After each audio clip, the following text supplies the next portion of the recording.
अस्सलाम वालेकुम नाज़रीन, मैं हूं अरबाब चांडियो। एक दिन में दो एंट्रियां, जिनका वजीर आजम हो पाकिस्तान में और पूरी काबीना हो, लेकिन पाकिस्तान के सबसे बड़े शहर कराची में उनकी तंजीम ही ना हो, ना उनका सदर हो, ना उनका सेक्रेटरी हो, लेकिन वो दो दो एंट्रियां दे रहे हैं। ये क्या हुआ? इस बारे में ज़रा हमने कहा कि ज़रा ये कहानी का पीछा तो करें कि ये कहानी कहाँ बन रही है।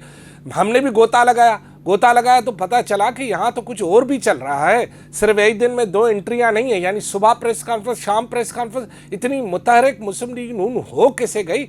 ये मैंने आपको एक दिन पहले ही आगाह किया था कि कुछ वज़ीर आज़म हाउस में हुआ है। वो जो वज़ीर आज़म हाउस से खबर आई थी, वज़ीर आज़म हाउस में कुछ ऐसी बातें हुई हैं जो आइंदा वक्तों में बज़ाहिर तो कुछ और होंगी, लेकिन जो अंदरूनी खाना बातें होंगी वो कुछ और होंगी, और ये बातें निकलेंगी और इन बातों का पूरा असर जो है वो बजट के बाद नमूदार होना होगा। लेकिन इससे पहले कि ये दो दो एंट्रियां हो रही हैं, इस बारे में जब हमने मालूम किया तो एक और ख़बर का पता चल गया।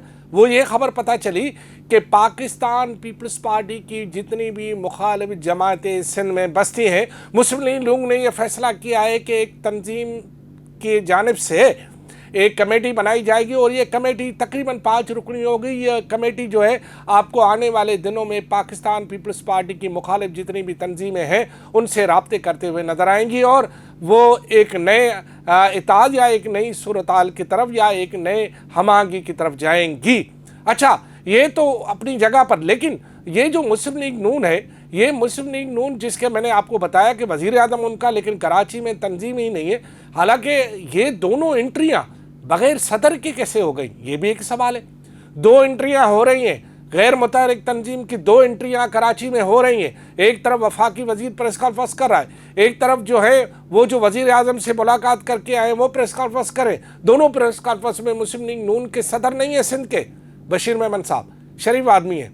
लग रहा है शरीफ आदमी को सियासत करनी ही नहीं चाहिए, कि उस सियासत में शराफत का थोड़ा काम अमल दखल कम होता है। बहरहाल ये उनका अपना फैसला था और वो अपने फैसले को अच्छी तरह समझते, और सियासत उनको कैसे करनी है ये भी उनको अच्छी तरह पता होगा ज़रूर। लेकिन ये माजरा है क्या कि आखिर सिंध में यानी मैंने बताया कि दो पाकिस्तान में जिनका सेटअप है, कराची में कोई सेटअप नहीं है उनका, लेकिन कराची में एक दिन में दो एंट्रियाँ दे रहे हैं, बगैर सदर के दे रहे हैं, तंजीम उनकी है नहीं, और ऊपर से पाकिस्तान पीपल्स पार्टी से मुखालफिन के राब्ते के लिए जो कमेटी बना रहे हैं। आखिर वो करने क्या जा रहे हैं?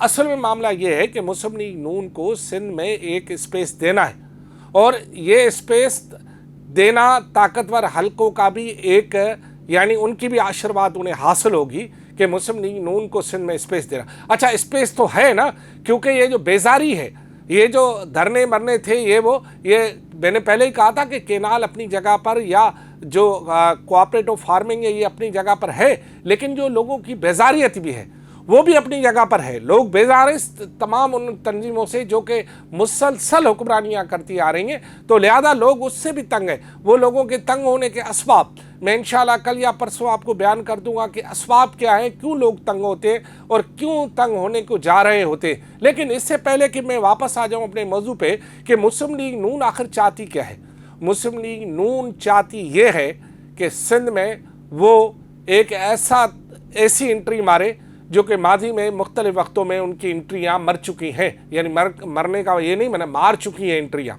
यानी एंट्रियाँ मार चुकी है। मतलब आपको एक मिसाल दूँ, याकत जतोई के दौर की एक एंट्री थी, इसके अलावा जाम सादिक के दौर की एक एंट्री थी, इसके अलावा मुख्तलिफ वक्तों में एंट्रियाँ डालती रही है मुस्लिम लीग नून।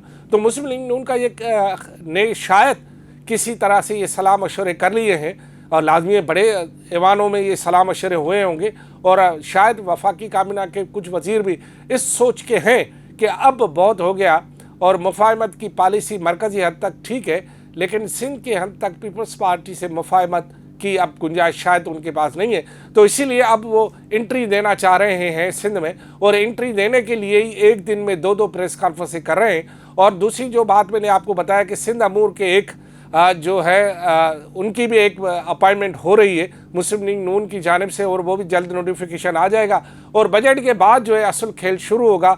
ताकतवर हल्के भी जो है वो मुस्लिम लीग नून के साथ होंगे, और हल्कों के ताकत जिनके साथ होगी, लाजमी है ये दौर ताकत का है। लेकिन मुस्लिम लीग नून के सारी एंट्री के बावजूद भी जो मैंने आज बात की, तो उनके जो पहले से अहदेदार हैं वो खासे मायूस है। वो कह रहे हैं कि लोग हमारी तरफ आना चाहते हैं लेकिन हमारे पास है कुछ नहीं ना। अगर हम लोगों को अपनी पास शमूलियत करा लें तो उनकी देखभाल कौन करेगा, उनके पास कोई मुसीबत आए तो उसको मुसीबत को हल कौन करेगा, ऐसा कोई सेटअप है नहीं। तो मुस्लिम लीग सिंध में अपने इत्तेहादियों और अपने कारकुनों और अपने हमदर्दों और अपने बड़ी जो है लोगों के एंट्रियां देने यानी उनकी शमूलियत की तलाश में निकल चुकी है। और इसीलिए जो है शहर कायद में जहां उनकी तंजीम है ही नहीं, लेकिन वो दो एंट्रियां दे रहे हैं। इससे लग रहा है कि कुछ वो करने जा रहे हैं, लेकिन करने कैसे जाएंगे इसके मैंने कुछ पहलू बता दिए। कुछ बजट के बाद बता पाऊंगा क्योंकि बजट के बाद ही कुछ अहम फैसले होने वाले हैं। लेकिन एक फैसला शायद मरकज़ में भी होने वाला है, वो ये है कि सुना है कि एक मरकज़ में एक बड़े वजीर की जगह कोई और वजीर लाया जा रहा है और उसका नाम भी सामने आए। लेकिन जब तक हतमी नोटिफिकेशन ना आए या हलफ बर्दारी की तकरीम ना हो तब तक ये कहा नहीं जा सकता। लेकिन एक बड़ा वजीर सुना है कि वो जा रहा है और उस पर जो है किसी ने अदम एतमाद का इजहार किया है। शुक्रिया।